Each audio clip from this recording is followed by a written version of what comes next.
പോലെ ഭാവി അറിയുവാൻ മനുഷ്യന് വളരെ ആകുല ചിത്തയുണ്ട്. നോക്കുക, ആസ്ട്രോളജിയും ഈ ക്രിസ്റ്റൽ ഗേസിങ്ങും പാമിസ്ട്രിയും ഭാവിയെക്കുറിച്ച് ഏതെല്ലാം വിധത്തിൽ ന്യൂമറോളജി ഇതൊക്കെ പറയാൻ കഴിയുമോ അവരൊക്കെ ലോകത്തിന്റെ ആഗോളമായി ലക്ഷക്കണക്കിന് പണമാണ് അതുമൂലം ഉണ്ടാക്കുന്നത്. എന്താ അതിന്റെ കാരണം? ഏത് മനുഷ്യനും ലോകത്തിന്റെ ഏത് കോണിൽ പോയാലും he so interested in knowing the future. ഭാവി അറിയാനായിട്ട് അവൻ ആകുല ചിത്തനാണ്. പ്രത്യേകിച്ച് ലോക വൈഷമ്യങ്ങളിൽ അവൻ പെട്ടെന്ന് ഇത് കുറച്ചുകൂടെ മനസ്സിലാക്കാനായിട്ട് ശ്രമിക്കും. പക്ഷെ ദൈവം ഒരു കാര്യം പറയുന്നുണ്ട്, ഈ പറയുന്നത് ശരിയാകാം തെറ്റാകാം, പക്ഷേ ഒരിക്കലും തെറ്റിപ്പോകാത്ത വിധത്തിൽ ദൈവം തന്റെ പ്രവാചകന്മാരിലൂടെ നമുക്ക് രേഖപ്പെടുത്തി തന്ന ഒരു പുസ്തകമുണ്ട്. ആ പുസ്തകത്തിന്റെ പേര് ദൈവം വിളിക്കുന്നത് യഹോവയുടെ പുസ്തകം എന്നാണ്.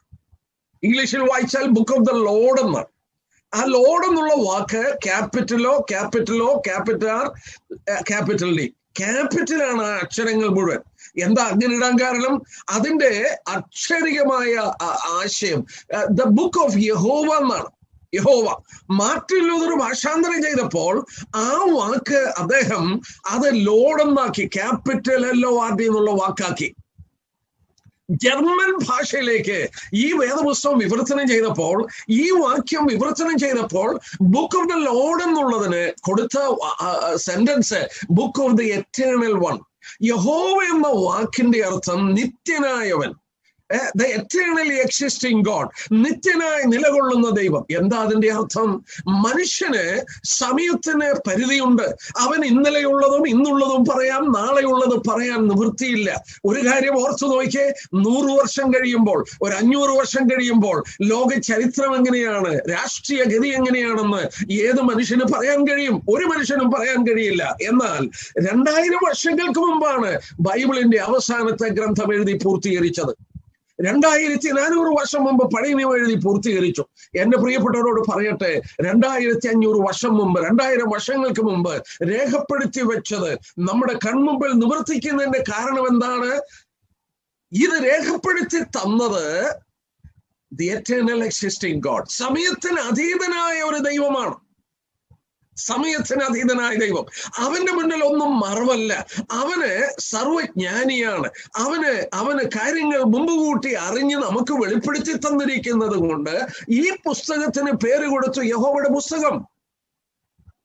ഇതൊരു പുസ്തകമല്ല, 66 ഗ്രന്ഥം, 1600 വർഷത്തിന്റെ ഉള്ളിൽ 40 വ്യത്യസ്ത എഴുത്തുകാരെ കൊണ്ട് അവർ എഴുതി പൂർത്തീകരിച്ചു. 40 വ്യത്യസ്ത എഴുത്തുകാർ, 1600 വർഷത്തിന്റെ അന്തരം, ഏതാണ്ട് 40 വ്യത്യസ്ത എഴുത്തുകാർ. എത്ര തലമുറകളുടെ അന്തരത്തിൽ അവർ പരസ്പരം കണ്ടിട്ടില്ല, ആശയവിനിമയം നടത്തിയിട്ടില്ല. പക്ഷേ പരിശുദ്ധാത്മാവ് ഇത് കൂട്ടിവരുത്തി നമ്മുടെ കരങ്ങളിൽ ഒരു ബുക്കായി തന്ന് ഇന്ന് നമ്മൾ ഇത് വായിക്കുമ്പോൾ ഒരു പുസ്തകം മറ്റേ പുസ്തകത്തിന്റെ പൂരിതമാണ്. Fulfilling the other, not contradicting. അതിനെ എതിർക്കുകയല്ല, അതിന്റെ പൂർത്തീകരണം കൂടുതൽ വെളിച്ചം നമുക്ക് തരികയാണ്. എങ്ങനെ സാധിച്ചു? ഇതിന്റെ പുറകിൽ പ്രവർത്തിച്ചത് ദൈവമാണ്. ഇവരെഴുത്തുകാരായിരുന്നു, അവനത് ഡിക്റ്റേറ്റ് ചെയ്യുകയാണ്. ഈ പുസ്തകത്തിൽ ഏതാണ്ട്, എന്റെ പ്രിയപ്പെട്ടവരോട് പറയട്ടെ, 25% 30% പ്രവചന രൂപേണ രേഖപ്പെടുത്തി. ഈ 66 ഗ്രന്ഥത്തിൽ 17 ഗ്രന്ഥങ്ങൾ പഴയ നിയമത്തിലും 1 ഗ്രന്ഥം പുതിയ നിയമത്തിലും പൂർണ്ണമായി പ്രവചന വിഷയങ്ങൾക്ക് മാറ്റിവെച്ചു. 18 ഗ്രന്ഥങ്ങൾ പ്രവചന വിഷയങ്ങൾ ശ്രദ്ധിക്കാതിരിക്കുകയാണെങ്കിൽ ബൈബിളിൽ ഏതാണ്ട് 1/4 ഭാഗം ഞാൻ അത് ശ്രദ്ധിക്കാതെ പോവുകയാണ്. അപ്പോൾ ഈ ബൈബിളിലെ പ്രവചനങ്ങൾ വളരെ പ്രാധാന്യത അർഹിക്കുന്നു. എന്റെ പ്രിയപ്പെട്ടവരോട് ഞാൻ ഓർപ്പിക്കട്ടെ, ഈ ബൈബിളിൽ ദൈവം നമുക്ക് വെളിപ്പെടുത്തി തന്നതാണ് ഈ പ്രവചന വിഷയങ്ങൾ. ഞാൻ ഒരു കാര്യം കൂടെ ഓർപ്പിച്ചുവിടാം. യഹോവ എന്ന വാക്കിനോടുള്ള ബന്ധത്തിൽ ആ വാക്കിന്റെ പ്രാധാന്യത എസെക്കിയേൽ പ്രവചനത്തിൽ നിന്നുകൂടെ കാണിച്ചിട്ട് ഞാൻ ആ ഭാഗം അങ്ങ് വിട്ടേക്കാം. എസെക്കിയേൽ പ്രവചനം എടുക്കുമ്പോൾ ഒരു ഫ്രേസ്, അതായത് ഒരു പ്രയോഗം 77 പ്രാവശ്യം ആവർത്തിച്ചിട്ടുണ്ട്. എന്താ അത് അങ്ങനെ ആവർത്തിക്കപ്പെട്ടതെന്ന് ഞാൻ ചൂണ്ടിക്കാണിക്കാൻ പോവുകയാണ്. A particular phrase is repeated 77 times. 77 പ്രാവശ്യം ഈ ബുക്ക് ഓഫ് എസെക്കിയേലിന്റെ പുസ്തകത്തിൽ ഈ പ്രവചനത്തിൽ രേഖപ്പെടുത്തിയിട്ടുണ്ട്. ഉദാഹരണമായിട്ട് നമുക്ക് 1-2 എണ്ണം വായിക്കാം. നമ്മൾ ഓർത്ത പോലെ 77 എണ്ണമൊന്നും നമുക്ക് നോക്കാൻ നിവൃത്തിയില്ല. 5-ാം അധ്യായം എന്ന് നോക്കിയാട്ടെ. 5-ാം അധ്യായത്തിൽ കടന്നു വരുമ്പോൾ അതിന്റെ 5-ാം അധ്യായത്തിന്റെ 13-ാമത്തെ വാക്യം നോക്കിയാട്ടെ.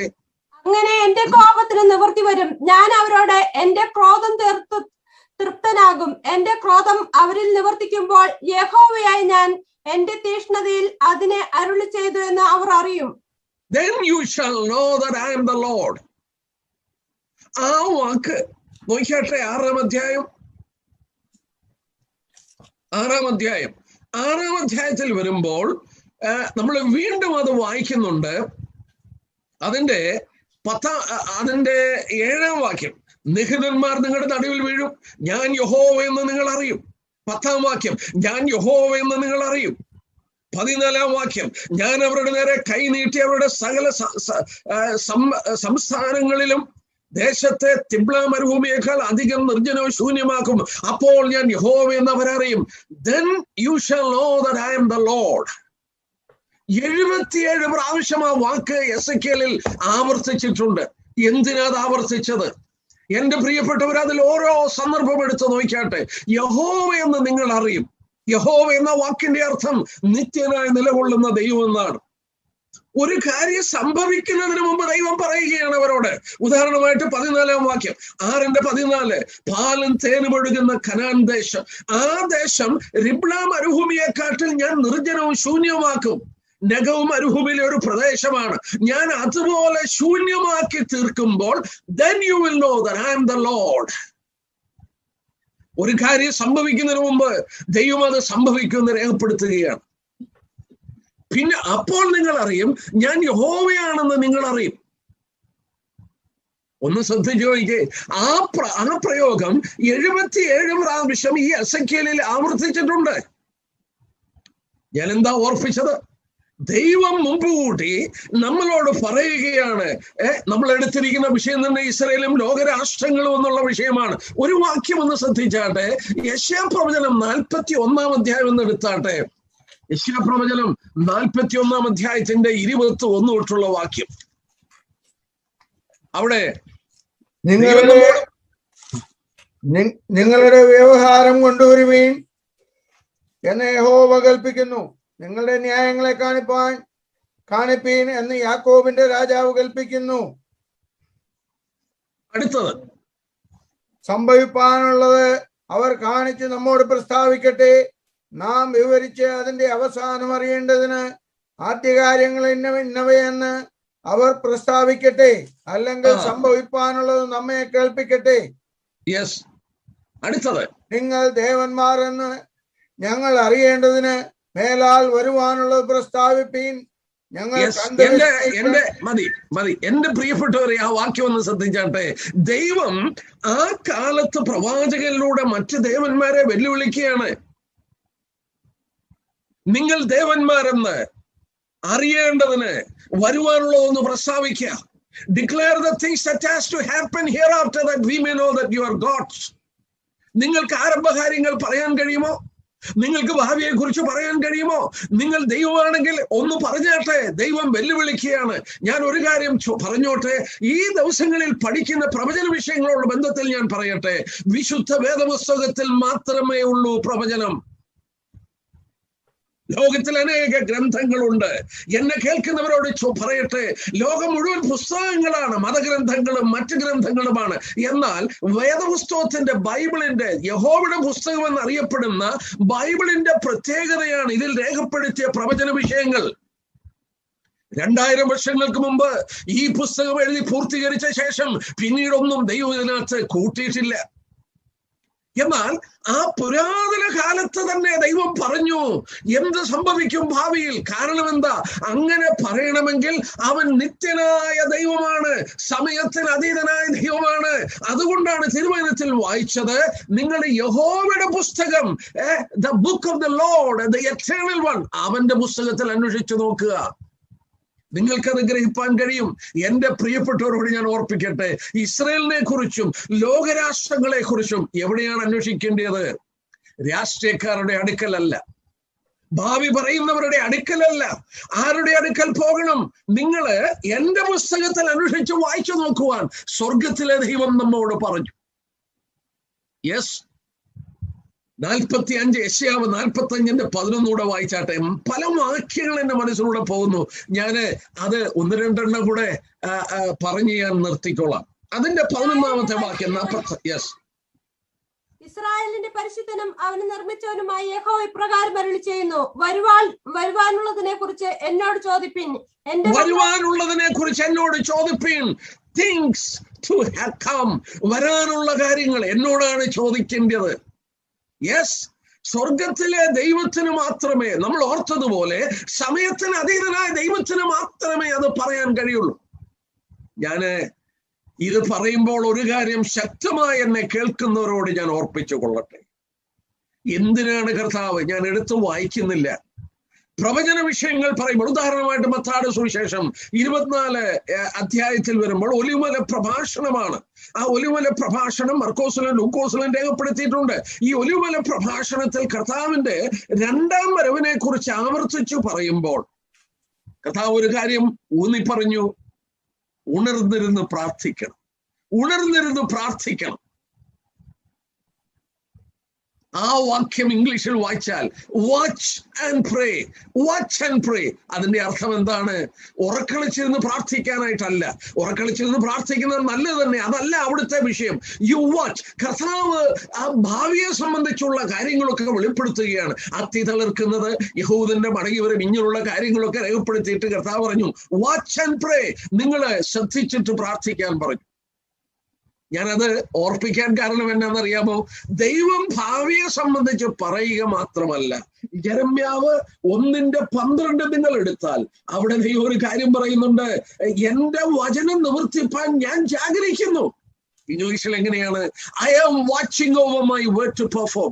ഞാൻ പറയുക മാത്രമല്ല, ഈ പ്രവചന വിഷയങ്ങൾ തിരുവചനത്തിൽ ഞാൻ രേഖപ്പെടുത്തി തരിക മാത്രമല്ല, എന്താ ദൈവം പറഞ്ഞത്? I am watching over my word to perform. You watch. I am watching. ഞാൻ ഈ വചനങ്ങൾ നിവർത്തിക്കാൻ ഞാൻ ശ്രദ്ധിക്കുകയാണ്. എന്റെ പ്രിയപ്പെട്ടവരോട് ഞാൻ ഓർപ്പിക്കട്ടെ, if God is watching to perform his word, അവന്റെ വചനങ്ങളെ ലോക ചരിത്രത്തിൽ രാഷ്ട്രീയ മണ്ഡലങ്ങളിൽ നിവർത്തിച്ചെടുക്കുവാൻ ദൈവം ജാഗരിച്ചിരിക്കുകയാണെങ്കിൽ, എന്നോടും നിങ്ങളോടും ഇത് വെളിപ്പെടുത്തി തന്നിട്ട് പറഞ്ഞു. ആമോസ് 3:7 നമ്മൾ എന്താ വായിക്കുന്നത്? തന്റെ പ്രവാചകന്മാരായ ദാസന്മാർക്ക് തന്റെ രഹസ്യം വെളിപ്പെടുത്താതെ യഹോവയായ ദൈവം ഒരു കാര്യവും ചെയ്യില്ല. Praise the Lord. ദൈവത്തിന് ഞാനും നിങ്ങളും അറിയുവാൻ കൊതിക്കുകയാണ്. സോദോം ഗോമോറ നശിപ്പിക്കും മുമ്പ് ദൈവം പറഞ്ഞ വാക്ക് നമുക്കറിയാം, എന്റെ സ്നേഹിതനായ അബ്രഹാമിനോട് ഞാൻ എങ്ങനെ മറച്ചു വെക്കും? യെസ്, ഞാനും നിങ്ങളും അറിയണമെന്നുള്ളത് ദൈവം ആഗ്രഹിക്കുന്നു. അതുകൊണ്ടാണ് ഈ പ്രവചന വിഷയങ്ങൾ എനിക്കും നിങ്ങൾക്കും വേണ്ടി വെളിപ്പെടുത്തി തന്നത്. എന്റെ പ്രിയ കേൾവിക്കാരോട് പറയട്ടെ, ഈ പ്രവചന പഠനത്തിന്റെ പ്രാധാന്യത ശ്രദ്ധിക്കുക. ദൈവം അത് പറയുക മാത്രമല്ല, ദൈവം അത് മുമ്പ് കൂട്ടി രേഖപ്പെടുത്തുക മാത്രമല്ല, രാഷ്ട്രങ്ങളുടെ ഭാവി, ലോകരാജ്യങ്ങളുടെ മുന്നോട്ടുള്ള ഗതികളെ, കൂട്ടുകെട്ടുകളെ എല്ലാം തിരുവചനത്തിൽ വെളിപ്പെടുത്തിയിട്ട് ദൈവം നമ്മോട് ആവശ്യപ്പെട്ടു, എന്റെ വചനത്തിൽ നിങ്ങൾ ശ്രദ്ധിക്കുക. Search from my book. ദൈവം വീണ്ടും നമ്മളോട് ആവശ്യപ്പെട്ടു, എന്നോട് ചോദിക്കുക, വരുവാനുള്ളതിനെ കുറിച്ച് എന്നോട് ചോദിക്കുക. Ask of me about the things to come. വരാനുള്ളതിനെ കുറിച്ച് എന്നോടാണ് ചോദിക്കേണ്ടത്. ഞാൻ എന്റെ വചനം നിവർത്തിക്കാൻ ജാഗരിക്കുമ്പോൾ നിങ്ങളും അത് ജാഗരിക്കണം. You also watch. ദൈവം നമ്മോട് ആവശ്യപ്പെട്ടു, നമ്മളത് വാച്ച് ചെയ്യാനായിട്ട് ആവശ്യപ്പെട്ടു. നമ്മള് ആ വിധത്തിൽ ഈ 5 ദിവസം ലോകരാജ്യങ്ങളിൽ സംഭവിക്കുന്ന കാര്യങ്ങൾ, ഗാസയുള്ള ബന്ധത്തിൽ, അറബികൾ രാജ്യങ്ങളുള്ള ബന്ധത്തിൽ, യെരുശലേമിലുള്ള ബന്ധത്തിൽ, വെസ്റ്റ് ബാങ്കിനുള്ള ബന്ധത്തിൽ ഒക്കെ ബൈബിളിൽ നിന്ന് ഞാൻ എടുക്കാനായിട്ട് പെറുക്കിയെടുക്കാൻ പോവുകയാണ്. ആ പ്രവചന വാക്യങ്ങൾ എടുത്ത് കർത്താവ് നമ്മോട് ആവശ്യപ്പെട്ടതുപോലെ നാം അതിനെ അപഗ്രഥിക്കാൻ കർത്താവിനോട് ചോദിച്ചു മനസ്സിലാക്കാൻ പോവുകയാണ്. എന്റെ പ്രിയപ്പെട്ടവരെ, ഇതൊരു അവിചാരിതമായി നടന്ന മീറ്റിംഗ് ആണെന്ന് ചിന്തിക്കരുത്. ഈ കാലത്തിന്റെ അന്ത്യത്തിലെത്തിയ കാലയളവിൽ നമ്മുടെ കർത്താവ് ഏത് സമയവും മടങ്ങി വരാമെന്നൊരു സാഹചര്യം സംജാതമായിരിക്കുകയാണ്. ഞാൻ പലപ്പോഴും ഓർപ്പിക്കാറുണ്ട്, ഈ കൊറോണ ഇപ്പോൾ 2ാമത്തെ വേവാണ് ഇന്ത്യയിൽ. സെൻട്രൽ ഗവൺമെന്റ് പറഞ്ഞു 3ാം വേവിന് റെഡി ആയിക്കോളാൻ പറഞ്ഞു. 5 വേവ് വരെ വരുമെന്നൊക്കെ പറയുന്നുണ്ട്. എനിക്കതിന്റെ മറ്റു വശങ്ങളെ കുറിച്ച് അറിഞ്ഞുകൂടാ. പക്ഷെങ്കിൽ ഞാൻ കേട്ടു 5 വേവ് വരെ വരും. ഞാൻ ഇങ്ങനെ ചിന്തിച്ചു പോയി, ഇത് കൊണ്ടുവന്ന് കർത്താവിന്റെ 2ാം വരവിൽ ഈ റാപ്ചറിനകത്തോട്ട് ചെന്ന് കയറുമോ എന്ന് ഞാൻ പലപ്പോഴും ചിന്തിച്ചുകൊണ്ടിരിക്കുക. Probably the lord is preparing the world for rapture. ഉൽപ്രാവണത്തിന് വേണ്ടി ലോകത്തെ ഒരുക്കുകയാണോ എന്ന് ഈ കൊറോണയിലൂടെ ലോകത്തിൽ ആഗോളമായി നമുക്ക് അറിയാം. ചരിത്രത്തിൽ അവിടെയും ഇവിടെയും ഒക്കെ ഇതുപോലെയുള്ള പകർച്ചവ്യാധികൾ വന്നിട്ടുണ്ട്. ഉദാഹരണമായിട്ട് സ്പാനിഷ് ഫ്ലൂ, ഇതുപോലുള്ള കാര്യങ്ങളൊക്കെ ലോകത്തിൽ അവിടെ ഇവിടെയും വന്നിട്ടുണ്ട്. പക്ഷേ മാനവരാശിയുടെ ചരിത്രത്തിൽ ആദ്യമായി ആഗോളമായി സംഭവിച്ചൊരു പ്രതിഭാസം. ആഗോളമായി നാം വാർത്തകൾ ശ്രദ്ധിച്ചുകൊണ്ടിരിക്കുകയാണ്. ഇപ്പോൾ സംഭവിക്കുന്നത് ഇന്റർനാഷണൽ ട്രാവലിംഗ് നടത്തണോ, വാക്സിനേഷൻ എടുത്തിരിക്കണം. എന്റെ ഒരു മകൾ ബഹറിലുണ്ട്. അവള് പറയുകയായിരുന്നു, സൂപ്പർ മാർക്കറ്റ്, അതായത് സ്റ്റോഴ്സിൽ കയറി സാധനം മേടിക്കണോ, you need to have vaccination. Vaccination ഇല്ലാത്തവരെ കയറ്റത്തില്ല. ഇവിടെ സ്റ്റേറ്റുകൾ അങ്ങോട്ടും ഇങ്ങോട്ടും ട്രാവൽ ചെയ്യണോ, പ്ലെയിനിൽ പോകണോ, യു നീഡ് വാക്സിനേഷൻ. ഒരു ഐഡി വേണം. നമ്മള് പ്രാരംഭമായി ഇത് വന്നപ്പോൾ ബിൽ ഗേറ്റ്സിന്റെ ഫൗണ്ടേഷനെ കുറിച്ചൊക്കെ വാർത്തകള് ലോകവ്യാപകമായി പടർന്നുകൊണ്ടിരിക്കുകയായിരുന്നു.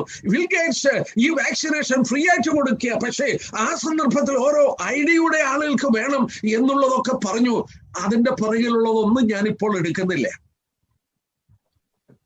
നമ്മൾ വളരെ വ്യക്തമായി ദൈവജനത്തിൽ അനേകരെന്നോട് ചോദിച്ചു, ബ്രദറെ വാക്സിനേഷൻ ഇത് 666 ഞാൻ പറയുന്ന മറുപടി, ഇത് 666 ഇത് അതിലേക്ക് നയിക്കുന്ന ഒരു വസ്തുവായി ആകാം.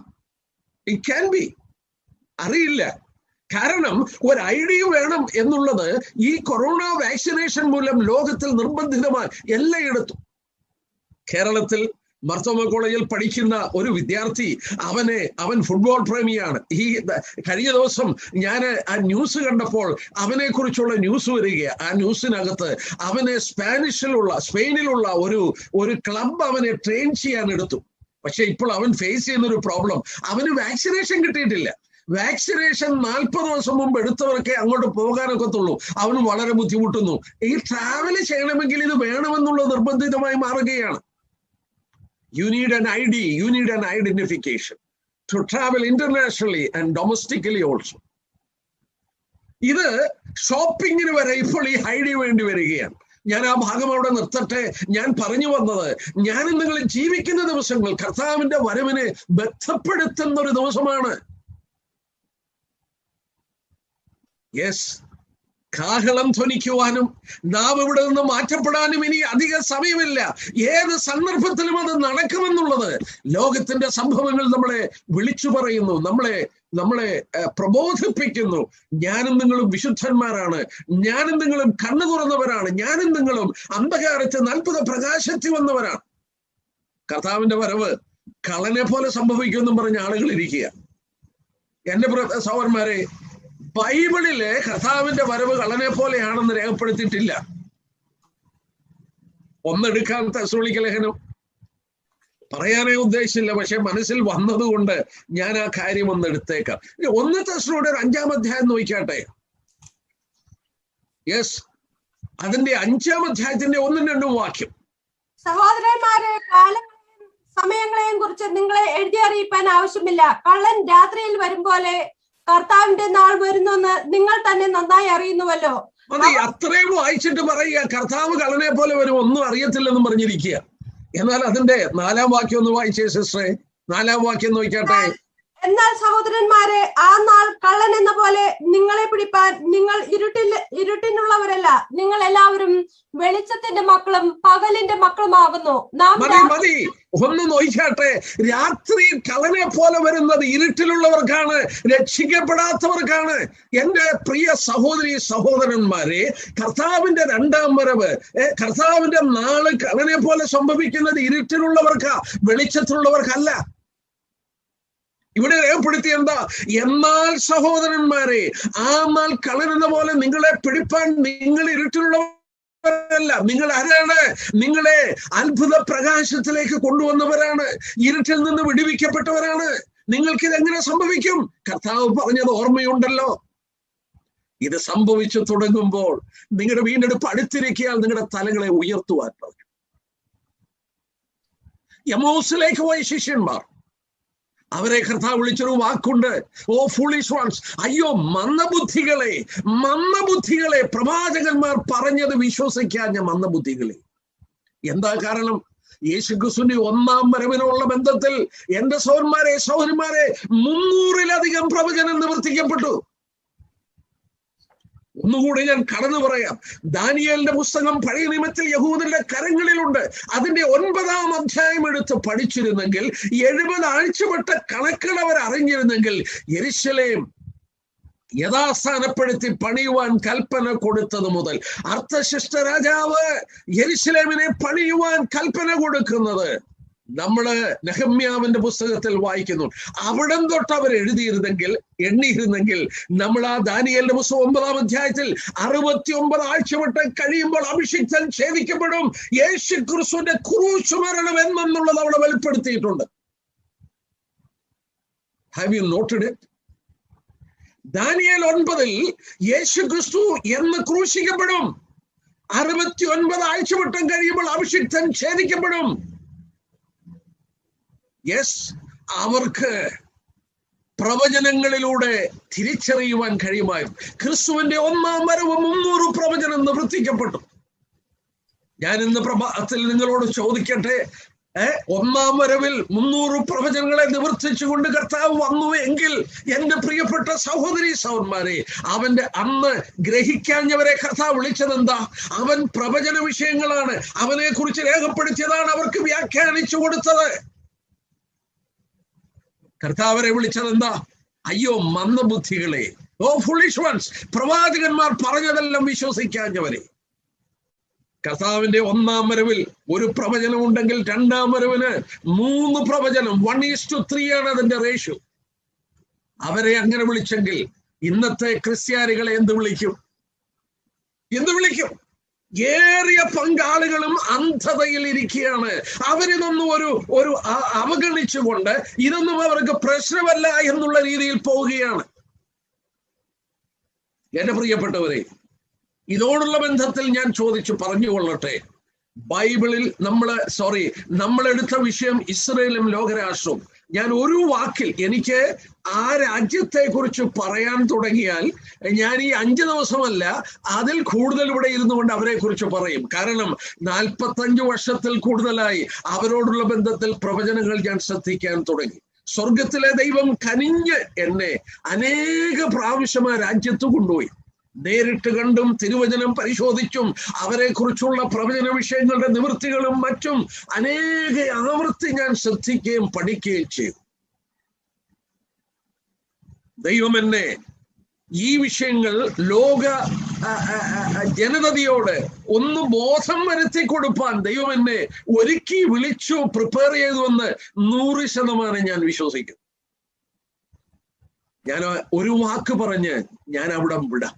ഇസ്രയേൽ രാഷ്ട്രം നാം തെരഞ്ഞെടുത്ത ഒരു സബ്ജക്റ്റാണ്. ഇസ്രയേൽ രാഷ്ട്രം നമുക്ക് ദൈവകരം മനസ്സിലാക്കാൻ നൽകപ്പെട്ട ഒരു അടയാളമാണ്. 3 പ്രാവശ്യം അവരെ അടയാളമായി പറഞ്ഞു. ആവർത്തന പുസ്തകം 28-ാം അധ്യായം എന്നെടുത്തേ. ഞാൻ ആ 3 വാക്യങ്ങൾ ഓടിച്ചൊന്നെടുക്കാം. എന്നെ കേൾക്കുന്നവരുടെ കൂട്ടത്തിൽ, അല്ലെങ്കിൽ പ്രിയ പാസ്റ്റർ ഓർപ്പിച്ച പോലെ ഇത് ബ്രോഡ്കാസ്റ്റ് ചെയ്യും, അനേകർ ശ്രദ്ധിക്കുമ്പോൾ എന്തിനാണ് നിങ്ങൾ ഇത്രയും ഇമ്പോർട്ടൻസ് ഇസ്രയേലിന് കൊടുക്കുന്നത് എന്നൊരു പക്ഷേ ചോദിച്ചേക്കാം. ആ ചോദ്യത്തിന്റെ മറുപടി ആവർത്തന പുസ്തകം എഴുതുന്നത്, എന്റെ പ്രിയ കേൾവിക്കാരോട് ഞാൻ പറയട്ടെ, ഇസ്രയേലിൽ ആ ഒരു പുതിയ തലമുറ വന്നു. ഈജിപ്തിൽ നിന്ന് പുറപ്പെട്ടു വന്ന ഒരു പുതിയ തലമുറ. ആ തലമുറ വാഗ്ദത്ത നാട്ടിൽ കയറാൻ പോവുകയാണ്. 40 വർഷം മുമ്പ് സീനായ് അടിവാരത്തിൽ വെച്ച് ദൈവം വെളിപ്പെടുത്തിയ കാര്യങ്ങൾ ലേവ്യ പുസ്തകത്തിൽ രേഖപ്പെടുത്തി. എന്നാൽ മോവാബ് സമഭൂമിയിൽ ആ പുതിയൊരു തലമുറ 40 വർഷം കഴിഞ്ഞ് പ്രവേശിക്കുന്നതിന് മുമ്പ് അവർക്ക് വെളിപ്പെടുത്തിയതാണ് ആവർത്തന പുസ്തകത്തിൽ രേഖപ്പെടുത്തിയത്. മോശ ഇത് രേഖപ്പെടുത്തുമ്പോൾ ഇസ്രയേൽ ഒരു രാഷ്ട്രമായിട്ടില്ല. Keep it in mind. അവർ വാഗ്ദത്ത നാടിൽ കയറി ഒരു രാഷ്ട്രമായിട്ടില്ല. ഒരു രാഷ്ട്രമാകുന്നതിന് മുമ്പ് അവർക്ക് സംഭവിക്കുന്നതൊക്കെ അവിടെ വെളിപ്പെടുത്തി. ഞാന് ഈ ഭാഗം ശ്രദ്ധിച്ചപ്പോൾ ഈ 5 ദിവസവും വേണമെങ്കിൽ ഈ 28-ാം അധ്യായത്തിൽ നിന്നുള്ളത് മാത്രം നമുക്ക് ശ്രദ്ധിക്കാം. പക്ഷേ ഞാൻ ഒരു 2-3 മിനിറ്റ് കൊണ്ട് പറഞ്ഞങ്ങ് നിർത്താൻ പോവുകയാണ്. ഈ 28-ാം അധ്യായം നിങ്ങൾ ശ്രദ്ധിക്കുമ്പോൾ ഇസ്രായേൽ രാഷ്ട്രം ഞാൻ പറഞ്ഞ പോലെ രൂപീകരിക്കപ്പെട്ടിട്ടില്ല. അവരോട് ദൈവം പറയുകയാണ്, നിങ്ങൾ എന്നെ അനുസരിക്കാത്തതിന്റെ ഫലമായി 2 പ്രാവശ്യം നിങ്ങളുടെ രാജ്യം വിട്ടു പോകുമെന്ന് പറഞ്ഞു. 2 പ്രാവശ്യം. 32-ാം വാക്യം നോക്കിയാട്ടെ. 32-ാമത്തെ വാക്യം. നിന്റെ പുത്രന്മാരും പുത്രിമാരും അന്യജാതിക്ക് അടിമകളാകും. നിന്റെ കണ്ണ് ഇടപെടാതെ അവരെ നോക്കിയിരുന്ന് ക്ഷീണിക്കും. എങ്കിലും മതി. അവിടെ നോക്കിയാട്ടെ. മോശയിലൂടെ ദൈവം പറയുകയാണ്, നിന്റെ പുത്രന്മാരും പുത്രിമാരും അന്യജാതിക്ക്, അനദർ നേഷൻ, ഏകവചനമാണ് another nation. You will be given to another nation. ഞാന് ചരിത്രം മുഴുവൻ രത്നച്ചുരുക്കമായി പറയട്ടെ. ക്രിസ്തുവിന് ഏതാണ്ട് 600 വർഷം മുമ്പ് ബാബേൽ എന്ന് പറയുന്ന ഒരു രാജ്യത്തിലേക്ക് നെബൂഖദ്നേസർ രാജാവ് അവരെ പിടിച്ചോണ്ടുപോയി. They became exiled in Babylon. Babylon എന്ന് പറയുന്ന രാജ്യത്തിൽ അവർ പ്രവാസികളായി. അതാണ് മോശയുടെ പറഞ്ഞത്, ആഗോളമായി അവരെ ചിതറിക്കുന്നതല്ല. ഒരു രാജ്യത്തിന് അന്യജാതിക്ക് അവർ അടിമകളാവും. Literally that happen. അവർ മടങ്ങി വന്നു 70 വർഷം കഴിയുമ്പോൾ. അവർ രാജ്യം കെട്ടിപ്പടുത്തി. അവിടെ കൊണ്ട് തീർന്നില്ല. നോക്കിയേ, 2ാമതൊരു പ്രാവശ്യം കൂടെ പോകും. 64-ാം വാക്യം നോക്കിയാട്ടെ. 64-ാമത്തെ വാക്യം. യെസ്. യഹോവ നിന്നെ ഭൂമിയുടെ ഒരറ്റം മുതൽ മറ്റേ അറ്റം വരെ സർവ്വജാതികളുടെ ഇടയിൽ ചിതറിക്കും. അവിടെ നീയും നിന്റെ പിതാക്കന്മാരും അറിഞ്ഞിട്ടില്ലാത്തവരായി മരവും കല്ലും കൊണ്ടുള്ള അന്യദൈവങ്ങളെ നീ സേവിക്കും. മതി. 2ാമത് ദൈവം എടുത്ത് പറഞ്ഞത്, ഭൂമിയുടെ ഒരറ്റം മുതൽ മറ്റേ അറ്റം വരെ നിങ്ങളെ ചിതറിക്കും. From one end of the earth to the other end. അത് സംഭവിക്കുന്നതിന് 40 വർഷം മുമ്പ് യേശുക്രിസ്തുവിന്റെ മധ്യത്തിൽ നിന്നുകൊണ്ട് പറഞ്ഞു. ലൂക്കോസ് 21-ന്റെ 23-24 വാക്യങ്ങൾ, നിങ്ങൾ വാളിന്റെ വായ്ത്തലയാൽ വീഴും, സകല ജാതികളിലും നിങ്ങൾ ബദ്ധരായി പോകും. ഞാന് ഓസ്ട്രേലിയയിൽ ശുശ്രൂഷിക്കാൻ പോയി. വേറെ ഒരു ഭൂഖണ്ഡമാണ്. ഞാന് അവിടെ ചെന്നപ്പോൾ പലരോടും ഞാൻ ചോദിച്ചു, ലോകത്തിൽ എന്തുകൊണ്ടാണ് ഇവിടെ മാത്രം ഈ കങ്കാരു എന്ന് ഞാൻ ചോദിച്ചു. ലോകത്തിൽ വേറെ എങ്ങും കങ്കാരു ഇല്ല. കാരണം ഇറ്റ് ഈസ് ആൻ ഐലൻഡ്. അതൊരു കോണ്ടിനെന്റ് ആണെങ്കിൽ ഒരു ഐലൻഡ് ആണ്. അവിടെ മറ്റു സ്ഥലത്തൊന്നും വരാൻ നിവൃത്തിയില്ല. ലോകത്തിൽ വേറെ ഒരു സ്ഥലത്തും കങ്കാരു ഇല്ല. പക്ഷെ അതുപോലൊരു ചോദ്യം എന്റെ മനസ്സിൽ വന്നു. ഇത്രയും ദൂരെ കിടക്കുന്നിടത്ത് സിഡ്നി മുതലായ സ്ഥലങ്ങളിൽ അനേക യഹൂദന്മാർ പാർക്കുന്നു. ഇവരെങ്ങനെ അവിടെ ചെന്നത്? ഞാൻ പാർക്കുന്ന കേരളം, ഇന്ത്യയിൽ കേരളം ഒരു മാപ്പ് എടുത്താൽ ഒരറ്റമാണ്. ഈ കേരളത്തിൽ എങ്ങനെ അവർ വന്ന് പാർത്തേ? കൊച്ചിയിലും കൊടുങ്ങല്ലൂരും മാളയിലും പറവൂരിലും യഹൂദനും ഉണ്ടായിരുന്നു. അവരുടെ സിനഗോഗുകളും അവരുടെ വീടുകളൊക്കെ ഇവിടെ കിടപ്പുണ്ട്. എന്തുകൊണ്ട് അവർ ഇവിടെ വന്ന് പാർത്തു? ഈ പ്രവചനം നിവർത്തിക്കുകയാണ്. ഭൂമിയുടെ ഒരറ്റം മുതൽ മറ്റേ അറ്റം വരെ. അമേരിക്കയിലുണ്ടവര്. ഒരറ്റം അമേരിക്കയിൽ, മറ്റേ അറ്റം ഓസ്ട്രേലിയ സിഡ്നിയിലെ, നോക്കുക, കേരളത്തിലെ, റഷ്യയിലെ, യൂറോപ്പിലെ, ആഫ്രിക്കയിലെ, എത്യോപ്യ, യമന് മുതലായ സ്ഥലങ്ങൾ, ലോകത്തിൽ ആഗോളം അവരെ ചിതറിച്ചു. ദൈവത്തിന്റെ വചനത്തിന് അണുവളവ് വ്യത്യാസമില്ല. സൗരന്മാരെ, അവരാഗോളമായി ചിതറിക്കപ്പെട്ടു. അതുപോലെ സംഭവിച്ചു. എന്നാൽ 3ാമതൊരു പ്രാവശ്യം ചിതറിക്കുന്ന ഇവിടെ പറഞ്ഞിട്ടില്ല. എന്നാൽ ഇനി അടുത്തത് നോക്കുക. ഇത് പറഞ്ഞിട്ട് അതിന്റെ 46-ാം വാക്യം, സിസ്റ്ററെ അതൊന്ന് വായിച്ചാട്ടെ. 46-ാം വാക്യം. അവ 46-ാം വാക്യം, 28-ന്റെ 46. അവ നിന്റെ സന്തതിയോടും എന്നേക്കും പറ്റിയിരിക്കും. അവ ഒരടയാളവും അത്ഭുതവുമായി. It will be a sign and a wonder. ഈ സംഭവിക്കുന്നത് ഒരു അടയാളമായിരിക്കും, ഒരു അത്ഭുതമായിരിക്കും. What is happening to them is a miracle actually. അവർക്ക് സംഭവിക്കുന്നത് ഒരു അത്ഭുതമാണെന്ന് മാത്രമല്ല, it is a wonder. ഇത് അത്ഭുതമാണെന്ന് മാത്രമല്ല, it is a sign. ദൈവത്തിന്റെ കരത്തിന്റെ നിവൃത്തി, ദൈവവചനത്തിന്റെ നിസ്തുല്യത, സ്വർഗത്തിലെ ദൈവം പറഞ്ഞതുപോലെ നിവർത്തിക്കുമ്പോൾ ഇതൊരു അടയാളമാണ്. മാനവരാശിക്ക് നൽകപ്പെട്ട അടയാളമാണ് യഹൂദ രാഷ്ട്രം. നമ്മുടെ കർത്താവ് ഈ ഭൂമിയിലായിരുന്നപ്പോൾ 46 വർഷത്തിലധികമായി പണിതുകൊണ്ടിരിക്കുന്ന ഒരു ദേവാലയമുണ്ട്. ക്രിസ്തു ഇവിടെയായിരുന്നപ്പോഴും ആ ദേവാലയത്തിന്റെ പണി തീർന്നിട്ടില്ല.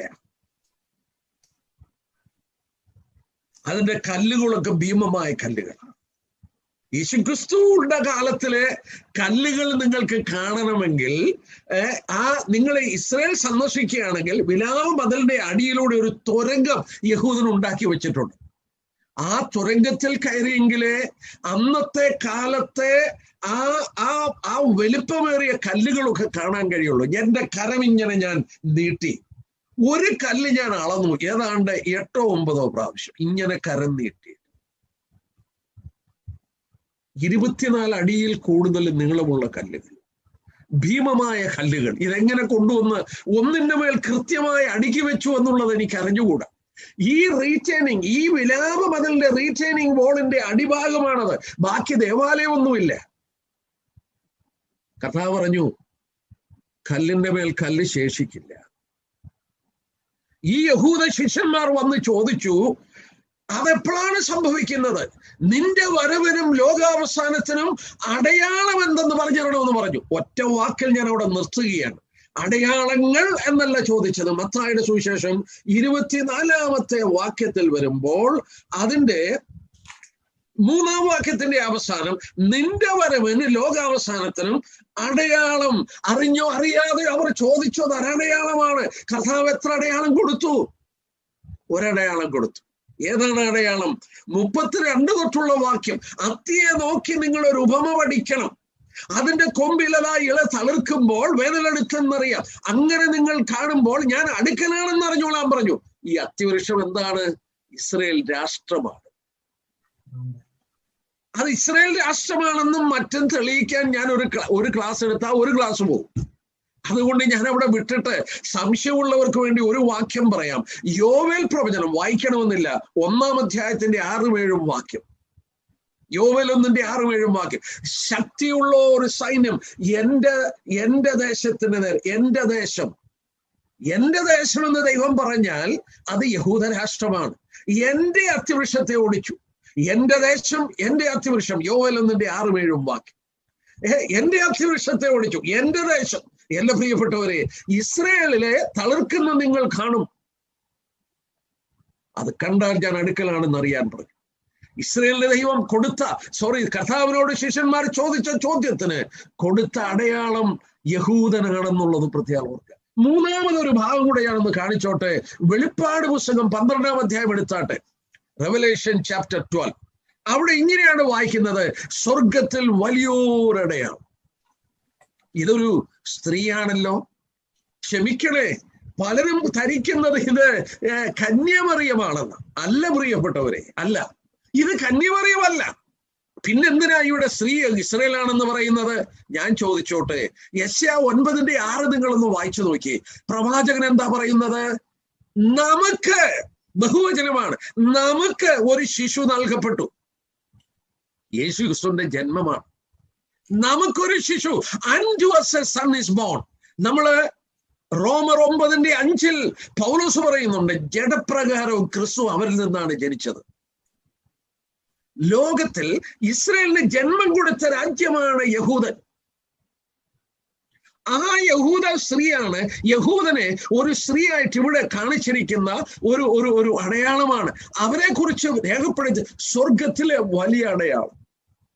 A great miraculous signpost in heaven. ഞാൻ അവിടെ നിർത്തുകയാണ്. ആവർത്തനം 28-ൽ പറഞ്ഞു, മോശ അവരടയാളമാണ്. യേശുക്രിസ്തു പറഞ്ഞു യഹൂദൻ അടയാളമാണ്. വെളിപ്പാട് പുസ്തകത്തിൽ വെളിപ്പെടുത്തി സ്വർഗത്തിലെ ഏറ്റവും വലിയ അടയാളമാണ്. യഹൂദനെ നമ്മൾ തിരഞ്ഞെടുത്തു ഈ ബൈബിൾ സ്റ്റഡിക്ക് വേണ്ടി. ഇനിയും ഒരു ഭാഗം കൂടെ ഞാൻ ചോദിച്ചോട്ടെ. യഹൂദന്റെ ചരിത്രം, എന്തിനാ ദൈവം യഹൂദനെ ഈ വിധത്തിൽ തിരഞ്ഞെടുത്തത്? വൈ? എന്തിനാണ് യഹൂദന് മാത്രം ഈ പ്രത്യേകത?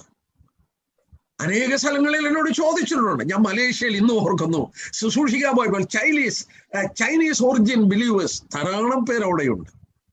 ചിലർ എന്നോട് ചോദിച്ചു, why does God has a favouritism to this people? ദൈവത്തിന് ഇവരോട് മാത്രം എന്തിനാണ് ഈ പ്രത്യേകത എന്ന് എന്നോട് ചോദിച്ചു. ഞാനതിന്റെ മറുപടി പെട്ടെന്ന് പറഞ്ഞങ്ങ് പോകാം. ബാക്കി ബാക്ക്ഗ്രൗണ്ട് ഞാൻ എടുക്കുന്നില്ല. ലോകം മുഴുവൻ ദൈവത്തിൽ നിന്ന് മാറിപ്പോയി. നോഹയുടെ കാലത്ത് ലോകത്തെ ജലപ്രളയം കൊണ്ട് നശിപ്പിച്ചു. രണ്ടാമത് ദൈവം ഒരു പുതിയ തുടക്കം കൊടുത്തു. അവരോട് പറഞ്ഞത് ഉൽപ്പത്തി 9:1 നിങ്ങൾ സന്താന പുഷ്ടിയുള്ളവരായി ഭൂമിയിൽ നിറയണം. Fill the world. മനുഷ്യൻ എന്താ പറഞ്ഞത്? 11:4 പറഞ്ഞു, നാം ചിതറിപ്പോകാതെ ഒരു പട്ടണം പണിയാം. God said, you know, fill the world. ലോകത്തിൽ നിങ്ങൾ നിറയാൻ പറഞ്ഞപ്പോ മനുഷ്യൻ എന്താ പറഞ്ഞത്? ചിതറണ്ട, നമുക്ക് പട്ടണം പണിത് ഉണ്ടാക്കി ജീവിക്കാം. അങ്ങനെയാണ് ബാബേൽ പണിയുന്നത്. Babel is the emblem of rebellion of God. വീണ്ടും ലോകത്തെ നശിപ്പിക്കേണ്ട സമയമായി. ദൈവത്തിന്റെ കണ്ണ് ആ സമയത്ത് ഒരു മനുഷ്യനിൽ ചെന്ന് പതിച്ചു. ആ മനുഷ്യന്റെ പേരാണ് ഇവ്രി, ഹീബ്രു. ഞാനൊരു യഹൂദൻ എഴുതിയ ചരിത്ര ഗ്രന്ഥം വായിച്ചപ്പോൾ ഹീബ്രു എന്ന വാക്കിന്റെ അർത്ഥം, എബ്രായ ഭാഷയിൽ അതിന് ഇവ്രി എന്ന് അദ്ദേഹം പറയുന്നത്, a man who stood alone on the other shore, മറുകരയിൽ തനിച്ചു നിന്ന മനുഷ്യൻ. അബ്രഹാം. നോക്കുക, ലോകം ദൈവത്തിൽ നിന്ന് മാറിപ്പോയി, ബിംബാരാധികളായി. എന്നാൽ ഒരു മനുഷ്യൻ സത്യദൈവത്തെ അന്വേഷിക്കുന്നു. He was different from others. അവൻ മറുകരയിൽ തനിച്ചു നിൽക്കുകയാണ്. യഹോവയുടെ ദൃഷ്ടി അവന്റെ മേൽ പതിച്ചു. അവനോടൊരു കാര്യം പറഞ്ഞു. എന്താ പറഞ്ഞത്? അവന്റെ ചരിത്രം ഉൽപ്പത്തി 12 തുടങ്ങുകയാണ്. ഞാൻ ഓടിച്ചു പോവുകയാണ് കേട്ടോ. ഞാൻ തീർക്കണമെന്ന് വിചാരിച്ച കാര്യങ്ങളില് പകുതി പോലും ആയിട്ടില്ല. പക്ഷേ ഞാനത് പെട്ടെന്ന് തീർക്കാൻ പോവുകയാണ്. നോക്കുക, 12-ാം അധ്യായത്തിൽ കടന്നു വരുമ്പോൾ എന്റെ പ്രിയപ്പെട്ട കേൾവിക്കാരോട് പറയട്ടെ, 12-ാം അധ്യായത്തിൽ യഹോവ അബ്രഹാമിന് പ്രത്യക്ഷപ്പെട്ടു. എന്നിട്ട് പറഞ്ഞു, നീ നിന്റെ പ്രതിഭവനത്തെയും നിന്റെ ദേശത്തെയും ചർച്ചക്കാരെയൊക്കെ വിടണം. ഞാൻ നിന്നെ ഒരു ദേശം കാണിക്കും, അങ്ങോട്ട് പോകാൻ പറഞ്ഞു. ആ മനുഷ്യൻ അത് അനുസരിക്കുകയാണ്. വിശ്വാസത്തിന്റെ കാൽച്ചുവളൻ എടുത്തു വെക്കുകയാണ്. ആ കാലങ്ങളിൽ പ്രതിഭവനത്തെയും ദേശത്തെയൊക്കെ വിടുക എന്ന് പറഞ്ഞാൽ അത് ബുദ്ധിമുട്ടാണ്, വളരെ ബുദ്ധിമുട്ടുള്ള കാര്യമാണ്. അപ്പന്മാരെ അടക്കിയിരിക്കുന്ന, പിതാക്കന്മാർ അടക്കപ്പെട്ട സ്ഥലത്തിൽ മരിച്ചടക്കുവാൻ കൊതിക്കുന്ന നാളുകളിൽ അബ്രഹാമിനോട് പറഞ്ഞു, വിടുക, നിന്റെ ദേശത്തെ വിടുക, വേർപെടാൻ പറഞ്ഞപ്പോൾ അവന് യാതൊരു മടിയുമില്ല. ദൈവത്തിൽ മാത്രം വിശ്വാസം അർപ്പിച്ചുകൊണ്ട് അവന്റെ കാലുകൾ എടുത്തു വെച്ചവൻ മുന്നോട്ട് പോയി. എന്താ, അവനൊരു വാക്തത്വം കൊടുത്തു. എവിടോട്ട് പോകണമെന്നാ പറഞ്ഞത് അറിയില്ല, പക്ഷെ എങ്ങോട്ട് പോകാൻ പറഞ്ഞു? ഞാൻ നിന്നെ കാണിപ്പാനിരിക്കുന്ന ദേശത്തേക്ക് പോകും. ഞാൻ നിന്നെ കാണിപ്പാനിരിക്കുന്ന ദേശത്തേക്ക് പോകും. എങ്ങോട്ടെന്നറിയാതെ അബ്രഹാം പോയി. ഒരു വാക്ക് കടന്നു പറഞ്ഞിട്ട് ഞാൻ വരാം. ദൈവം പറഞ്ഞു, ഞാൻ നിന്നെ വലിയൊരു ജാതിയാക്കും. ഇംഗ്ലീഷ് ഒന്ന് വായിച്ചേ. I will make you a great nation. I will make you a great nation. Who is behind this nation? ഈ രാഷ്ട്രത്തിന്റെ പുറകിൽ ആരാണ്? It is God. എന്തിനാണ് ഇവരുടെ ചരിത്രം പഠിക്കാൻ എടുത്തത്? Because you can find the hand of God. I will make you a great nation. I am behind your history. നിന്റെ ചരിത്രത്തിന്റെ പുറകിൽ ഞാനാണ്. എന്റെ കരം മറ്റുള്ളവർക്ക് മനസ്സിലാക്കാൻ നിന്നെ തെരഞ്ഞെടുത്തിരിക്കുകയാണ്. You are the sign of my hand. I am the one who makes you a great nation. പോകാൻ പറഞ്ഞു, അങ്ങോട്ട് പോകാൻ പറഞ്ഞു. എവിടെ ഒട്ടെന്നറിയാതെ പോയി. പക്ഷേ ഒരു കാര്യം ഞാൻ ചോദിച്ചോട്ടെ, എന്തിനാണ് ദൈവം ഇവർക്ക് കനാൻ ദേശം കൊടുത്തത്? 15-ാം അധ്യായത്തിൽ വരുമ്പോൾ നാം വായിക്കുന്നുണ്ട്, കനാന്റെ ദേശത്ത് വന്നപ്പോൾ ദൈവം പറയുന്നുണ്ട്, ഈ ദേശം നിനക്ക് ഞാൻ അവകാശമായി തരും. 7-ാം വാക്യം, ഈ ദേശത്തെ നിനക്ക് അവകാശമായി തരുവാൻ കൽദയരുടെ പട്ടണമായ ഊരിൽ നിന്ന് നിന്നെ കൂട്ടിക്കൊണ്ടുവന്നു. ദൈവം പറഞ്ഞു, നിന്റെ തലമുക്കി 4 പുറത്തും നോക്കുക, ഈ ദേശം നിനക്കുള്ളതാണ്. പക്ഷെ ഒരു കാര്യം ഓർക്കണം, എന്തിനാ ദൈവം ആ കനാൻ കൊടുത്തത്? അമേരിക്ക കൊണ്ടും കൊടുത്താൽ പോരായിരുന്നു. ഇന്ന് എല്ലാവരും അങ്ങോട്ട് പോകാൻ ആഗ്രഹിക്കുന്നത്, കാരണം ഭൂമിയിലെ സ്വർഗം അതാണെന്നാ പറയുന്നത്. അങ്ങോട്ട് പോകാനായിട്ട് അവിടെ കൊടുത്താൽ പോരായിരുന്നു അബ്രഹാമിന്. പിന്നെ ഈ അബ്രഹാമിന്റെ സന്തതിക്ക് എന്തിനാ ഇവിടെ കൊണ്ട് കൊടുത്തത്? എവിടുന്നാ അബ്രഹാമിനെ കൊണ്ടുപോയത്? അപ്പോസ്തലപ്രവൃത്തി 7-ാം അധ്യായത്തിൽ നമ്മൾ വായിക്കുന്നു, മെസൊപ്പൊട്ടോമിയയിൽ നിന്ന്, യൂഫ്രട്ടീസ് ടൈഗ്രിസ് 2 നദികളുടെ ഇടയിൽ നിന്ന്, ഫലഭൂഷ്ടമായ സ്ഥലത്ത് നിന്ന് അബ്രഹാമിന്റെ ജീവിതം അവസാനിക്കുന്ന എവിടെയാ? ബർഷേബ. ഈ ബർഷേബ എവിടെയാ? ഇന്നത്തെ നെഗവ് മരുഭൂമിയാണ്. എനിക്കതിനെ കുറിച്ച് കൂടുതൽ പറയണമെന്നുണ്ട്, പറയാൻ നിവൃത്തിയില്ല പ്രിയപ്പെട്ടവരെ. നെഗവ് മരുഭൂമിയിൽ, ആ മെസൊപ്പൊട്ടോമിയയിൽ നിന്ന് ദൈവ വാക്ക് കേട്ട് ആ മനുഷ്യനെ ഇവിടെ കൊണ്ടുവന്നു, ബർഷേബ മരുഭൂമിയിൽ. അവിടെ കിടന്നുകൊണ്ടാണ് അബ്രഹാമിന്റെ അന്ത്യം. പക്ഷെ അവിടെ കൊണ്ട് എന്തിനാ കൊടുത്തത്? ആദ്യം മനസ്സിലാക്കണം, ആ ഭൂപ്രദേശത്തിന്റെ പ്രത്യേകത മനസ്സിലാക്കണം. 3 വാക്യങ്ങൾ വായിക്കണം, പക്ഷെ ഒരു വാക്യം വായിക്കാം. ഞാൻ ആദ്യം ആ വാക്യങ്ങളൊന്ന് പറയാം. Ezekiel 5:5, Ezekiel 38:12, യെശയ്യാവ് 19:24. അത് മാത്രം ഒന്ന് വായിക്കാം. 1000 ആണ്ട് വാഴ്ചയിലും ഈ സ്ഥലം കൊടുക്കുമ്പോൾ ദൈവം ആ സ്ഥലത്തിനൊരു പ്രത്യേകത പറയുന്നുണ്ട്, ഒരു വിവർണനം ഒരു വർണ്ണന കൊടുക്കുന്നുണ്ട്. ഐസിയ 19:24. അവിടെ 1000 ആണ്ട് വാഴ്ചയിലും അവർക്ക് കൊടുക്കുന്ന ഭൂമി അത് തന്നെയാ. അതിന്റെ കാരണം ഞാൻ പറയാം. എന്തിനാ ആ ഭൂമി കൊടുത്തത്? യെശയ്യാ 19:24 കിട്ടിയോ? അന്നാളിൽ ഇസ്രായേൽ ഭൂമിയുടെ മധ്യ ഒരു അനുഗ്രഹമായി മിസ്രയീമിനോട് മതി. അന്നാളിൽ 1000 ആണ്ട് വാഴ്ചയിൽ ഇസ്രായേൽ ഭൂമിയുടെ മധ്യ ഒരു അനുഗ്രഹം. ബ്രദേഴ്സ്, സിസ്റ്റേഴ്സ്, ദൈവം അവർക്ക് കൊടുത്തത് ഭൂമിയുടെ മധ്യഭാഗമാണ്, the middle part of the world. എന്തിനാണെന്ന് അറിയാമോ? പറയാം. യെശയ്യാ പ്രവചനം 43 എടുത്താട്ടെ. എന്തിനാണ് അവിടെ കൊടുത്തതെന്ന് നോക്കുക. There is a purpose. ദൈവം ഒന്നും, ഞാൻ നിന്നെ കാണിക്കാതെ ദേശത്തേക്ക് പോകാൻ പറഞ്ഞു. ദൈവത്തിന്റെ മനസ്സിലുണ്ടായിരുന്നു ആ പ്രദേശം ഇവർക്ക് കൊടുക്കണം. യെശയ്യാവ് 43:10 വാക്യം നോക്കിയാട്ടെ. 43:10 വാക്യം. നിങ്ങൾ അറിഞ്ഞ് എന്നെ വിശ്വസിക്കുകയും ഞാനാകുന്നെന്ന് ഗ്രഹിക്കുകയും ചെയ്യേണ്ടതിന് നിങ്ങൾ എന്റെ സാക്ഷികളും ഞാൻ തെരഞ്ഞെടുത്തിരിക്കുന്ന എന്റെ ദാസനുമാകുന്നെന്ന് യഹോവ. ഞാൻ ആ വാക്യം ചുരുക്കി പറയട്ടെ. U are my witnesses, U are my servant.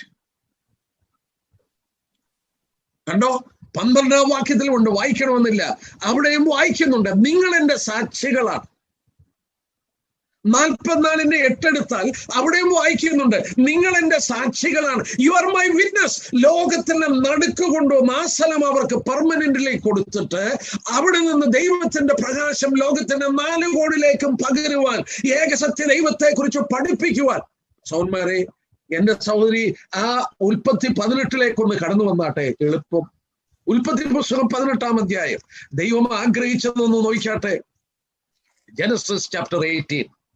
ആ 18-ാം അധ്യായത്തിന്റെ 18 തൊട്ടുള്ള വാക്യം വായിക്കാം. അബ്രഹാം വലിയതും ബലമുള്ളതുമായ ജാതിയായി തീരുകയും അവനിൽ ഭൂമിയിലെ ജാതിയൊക്കെയും അനുഗ്രഹിക്കപ്പെടുകയും ചെയ്യുമല്ലോ.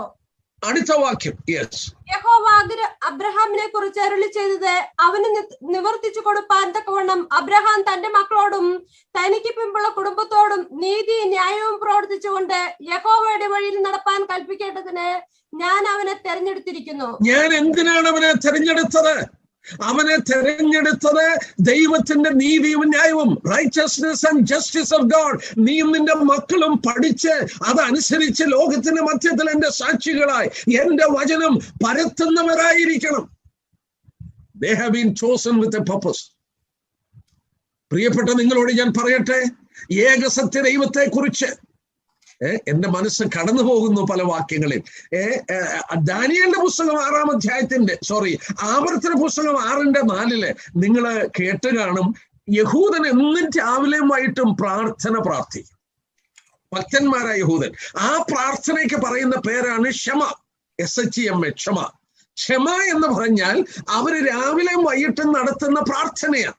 ആ പ്രാർത്ഥനയുടെ ഒരു ഭാഗമാണ് ഞാൻ എടുക്കുന്നത്. ഒരു കാര്യം ഓർക്കണം, ഇന്ന് മോസ്കുകളിൽ ബാങ്ക് വിളിക്കുന്ന കേൾക്കുന്നുണ്ട്. അല്ലാഹു അക്ബർ, അള്ള മാത്രമേ ഉള്ളൂ ദൈവം എന്ന് അവർ പറയുമ്പോൾ എന്റെ പ്രിയപ്പെട്ടവരോട് പറയട്ടെ, ആ ചരിത്രത്തിന് മുന്നിൽ ഏതാണ്ട് 3000 വർഷങ്ങൾക്ക് മുമ്പ് യഹൂദന്റെ വീടുകളിൽ നിന്ന് ആ ശബ്ദം ഉയർത്തി. പക്ഷേ അവന്റെ ശബ്ദം എങ്ങനെയായിരുന്നു? ആവർത്തനം 6:4 നോയിച്ചാട്ടെ. ആവർത്തനം 6:4. ഇസ്രായേലേ കേൾക്കാം, യഹോവ നമ്മുടെ ദൈവമാകുന്നു, യഹോവ ഏകൻ തന്നെ. ഓ ഇസ്രായേലേ കേൾക്ക, hear O Israel, the Lord God is one. ദൈവം ഏകനാണ്, ദൈവമേകനാണ്. അവൻ രാവിലെയും വൈകിട്ടും അത് പ്രാർത്ഥിച്ചു. ലോകം ബിംബാരാധനയിൽ പോയപ്പോൾ ഏകസത്യ ദൈവത്തെ കുറിച്ച് അവർ ലോകത്തിന് പഠിപ്പിച്ചു കൊടുത്തു. 2, പൗലോസ് ചോദിക്കുന്നുണ്ട് റോമർ 3:1-2 വാക്യത്തിൽ, ഇസ്രായേലിന് യഹൂദന് എന്ത് പ്രത്യേകത? പൗലോസ് പറയുന്നു വളരെയുണ്ട്. ഒന്നാമത് ദൈവത്തിന്റെ അരുളപ്പാടുകൾ അവരുടെ പക്കൽ ഏൽപ്പിച്ചു. എന്റെ കയ്യിൽ, നിങ്ങളുടെ കൈകളിലിരിക്കുന്ന ഈ ബൈബിൾ ആരാണ് തന്നത്? യഹൂദ രാഷ്ട്രമാണ്. ഇതിന്റെ 40 എഴുത്തുകാരും യഹൂദരാണ്. ലൂക്കോസ് ഒഴിച്ച് 39 എഴുത്തുകാരും യഹൂദരാണ്. ലൂക്കോസ് യഹൂദ വിശ്വാസത്തിൽ വന്നവനാണ്. യഹൂദന്റെ പ്രത്യേകത, ഏകസത്യ ദൈവത്തെ കുറിച്ച് അവൻ പഠിപ്പിച്ചു. യഹോവയുടെ നീതിയും ന്യായവും അവൻ പഠിപ്പിച്ചു. 3 ദൈവവചനം അവൻ രേഖപ്പെടുത്തി. മറ്റൊരു കാര്യം ഞാൻ ഓർപ്പിക്കട്ടെ, യേശു ക്രിസ്തുവിന് ജന്മം കൊടുത്ത ഇവരാണ്. ഉൽപ്പത്തി 1:1 മത്തായി 1:1 വായിച്ചാൽ ആ കർത്താവിന്റെ വംശപാരമ്പര്യം പറയുമ്പോൾ യേശു ക്രിസ്തുവിന്റെ വംശപാരമ്പര്യം ദാവീദിലും അബ്രഹാമിലും ചെന്ന് നിൽക്കുകയാണ്, തുടങ്ങുകയാണ്. ദൈവത്തിന്റെ പുത്രന് ജനിക്കുവാൻ അവരെ ഒരുക്കിയെടുത്തു സ്വർഗത്തിലെ ദൈവം. മറ്റൊരു കാര്യം ഞാൻ ഓർപ്പിക്കട്ടെ, ലോകത്തിന് രക്ഷ പ്രദാനം ചെയ്തത് ഇവരാണ്. ശമരിയക്കാരത്തി സ്ത്രീയോട് പറയുന്നുണ്ട് ശമരിയക്കാരത്തി സ്ത്രീയോട്, രക്ഷ യഹൂദനിൽ നിന്നാണ്. യോഹന്നാന്റെ സുവിശേഷം 4:22. ഞാൻ ചോദിച്ചോട്ടെ, ഈ രാജ്യം ഒരു പ്രത്യേക രാജ്യമാണ്. എന്റെ സമയം 5 മിനിറ്റ് കൂടെ ഉള്ളൂ, ഞാൻ നിർത്തിക്കൊള്ളാം. എന്നാല് ഇതിന്റെ 15-ാം അധ്യായത്തിൽ വരുമ്പോൾ ഈ ദേശം അവർക്ക് കൊടുത്തു. അത് മധ്യപ്രദേശമാണ്. നമ്മള് ഒരു കാര്യം കൂടി ഒന്ന് ശ്രദ്ധിച്ചിട്ട് അവസാനിപ്പിക്കാം. ഉൽപ്പത്തി പുസ്തകം 15-ാം അധ്യായത്തിൽ വരുമ്പോൾ നിനക്ക് നിന്റെ സന്തതിക്കും തരുമെന്ന് പറഞ്ഞു. അബ്രഹാമിന് മക്കളില്ല. അബ്രഹാം ദൈവത്തോട് ചോദിച്ചു, എന്റെ മക്കൾ ഇത് അവകാശമാക്കുമെന്ന് എങ്ങനെ അറിയാം? അതിന്റെ 8-ാം വാക്യം, കർത്താവായ യഹോവേ, ഞാൻ അതിനെ അവകാശമാക്കുമെന്ന് എന്തിനാൽ അറിയാം? ദൈവം ഒരു കാര്യം പറഞ്ഞു, നീ ഒരു 5 കൂട്ടം യാഗവസ്തുക്കൾ എടുക്കാൻ പറഞ്ഞു. അത് 8-9 വാക്യത്തിലുണ്ട്. ഇത് പിളർന്നു വെക്കാൻ പറഞ്ഞു. നീ 3 വയസ്സുള്ള ഒരു പശുക്കിടാവിനെയും 3 വയസ്സുള്ള ഒരു കോലാടിനെയും 3 വയസ്സുള്ള ഒരു ആട്ടുകൊറ്റനെയും ഒരു കുറുപ്രാവിനെയും ഒരു പ്രാവൻ കുഞ്ഞിനെയും കൊണ്ടുവരിക എന്ന് കൽപ്പിച്ചു. ഇവയൊക്കെയും അവൻ കൊണ്ടുവന്ന് ഒത്ത നടുവേ പിളർന്ന ഭാഗങ്ങളെ നേരെ വെച്ച് മതി 5 കൂട്ടം യാഗവസ്തുക്കൾ പിളർന്നു വെച്ചു. ഒന്നും സംഭവിക്കുന്നില്ല. അതിന്റെ 12-ാം വാക്യത്തിൽ, സൂര്യൻ അസ്തമിക്കുമ്പോൾ അബ്രഹാം ഒരു ഗാഢനിദ്ര വന്നു, ഭീതിയും അന്ധതമസവും അവന്റെ മേൽ വീണു. പേടിച്ചിരിക്കുകയാണ്. ഇരുട്ട് വന്നു, ആരും കൂടെയില്ല. റാഞ്ചൽ പക്ഷികളെ ഓടിച്ചു കളഞ്ഞു. അബ്രഹാം ഭയന്നിരിക്കുമ്പോൾ അതിന്റെ 15-ാം വാക്യത്തില് അവിടെ നമ്മൾ വായിക്കുന്നു, അതിന്റെ 17-ാം വാക്യം, സൂര്യൻ അസ്തമിച്ച് ഇരുട്ടായ ശേഷം ഒരു പുകയുന്ന തീച്ചൂളെ അതിന്റെ നടുവിലൂടെ കടന്നു. അന്ന് യഹോവ അബ്രഹാമിനോട് ഉടമ്പടി ചെയ്തു. യഹൂദൻ ഉടമ്പടി ചെയ്യുന്നത് ഈ വിധത്തിൽ. നിങ്ങള് ജെരമ്യാവ് 34:18 തൊട്ട് വായിച്ചാൽ അറിയാം. ഞാൻ എടുത്ത് വായിക്കുന്നില്ല. ജെരമ്യാവ് 34:18 തൊട്ട് കാളക്കുട്ടിയെ 2ആയി പിളർന്നു വെച്ച് അതിന്റെ നടുവിലൂടെ നടന്ന് എന്നോട് ഉടമ്പടി ചെയ്തവരെ എന്ന് ദൈവം ചോദിക്കുന്നുണ്ട്. ഒരു യഹൂദൻ മറ്റൊരു യഹൂദനുമായിട്ട് ഉടമ്പടി ചെയ്യുമ്പോൾ ഒരു യാഗമൃഗത്തെ പിളർന്നു വെച്ചിട്ട് 2 പേരും കൂടെ നടക്കും. നടന്നു കഴിഞ്ഞാൽ അതിന്റെ പേരാണ് രക്ത ഉടമ്പടി. മരിച്ചാലും അവർക്കത് ലംഘിക്കാൻ നിവൃത്തിയില്ല. ഇവിടെ അബ്രഹാമിനെ നടത്തിയില്ല. അവിടെ ഇരുത്തിയപ്പോൾ സ്വർഗത്തിലെ ദൈവം ഒരു തീപ്പന്തമായി അതിന്റെ നടുവിലൂടെ കടന്നു. അന്ന് യഹോവ അബ്രഹാമിനോട് ഉടമ്പടി ചെയ്തു. രക്ത ഉടമ്പടി ദൈവം അബ്രഹാമിനോട് ചെയ്തു. എന്താ ഇതിന്റെ അർത്ഥം? നീ പരാജയപ്പെടും, നിന്റെ മക്കള് പരാജയപ്പെടും, പക്ഷേ എന്റെ വാക്ക് ഞാൻ മാറ്റത്തില്ല. എന്താ പറഞ്ഞത്?